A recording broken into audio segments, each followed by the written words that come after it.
আসসালামু আলাইকুম। যারা আইপিএস ইউপিএস ব্যবহার করেন, বিশেষ করে যারা বড় মাপের আইপিএস ইউজ করেন, তাদের অনেকই ব্যাটারি ইউজ করতে হয়, কিন্তু মেনটেনেন্স সেভাবে করতে পারেন না। কিছু মেনটেনেন্স বিষয় আপনাদেরকে দেখাই, কাছে নিয়ে আসেন। এখানে আমার এখানে 24 ভোল্টের একটি সোলার সেট আপ আইপিএস আছে। তো এটা আমরা কাস্টমার যখন আমরা নিই এটা, তখন প্রথম দিকে যত্ন করি, পরবর্তীতে যত্ন করি না, ঠিক এরকম অবহেলায় থাকে। দেখেন লাইনের কি অবস্থা। এখন ব্যাটারিটা দেখাই একটু কাছ থেকে। ব্যাটারি, এই ব্যাটারিতে দেখেন অ্যাসিড ফ্লো করতেছে।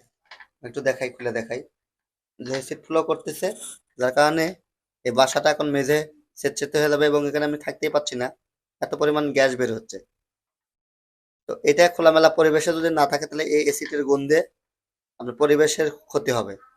পাশাপাশি দেখেন কি জুড়ে দেখেন ব্যাটারি পানি বল খাইতেছে, মানে এটা খুব হাই চার্জ হচ্ছে আর কি ব্যাটারি। এই কাপগুলো যদি আপনি খুলে না দেন বা হালকা যদি ঢিল না দিয়ে দেন, গ্যাস বের হতে পারবে না, এই ক্ষেত্রে ব্যাটারি লংজিভিটি কমে যাবে। এবং এটা খোলামেলা পরিবেশ না হলে, এই বাতাসটা বের না হলে এখানে খুব গ্যাস করবে, মানুষ অসুস্থ হয়ে যাবে, পরিবেশের ক্ষতি হবে। তাই আপনারা এই আইপিএস ইউপিএস সেট আপ করবেন সব সময় একটু খোলামেলা জায়গায়, যেখানে অন্তত মেনটেনেন্সটা করতে পারেন। মেনটেনেন্সের অভাবে জিনিসগুলো নষ্ট হয়।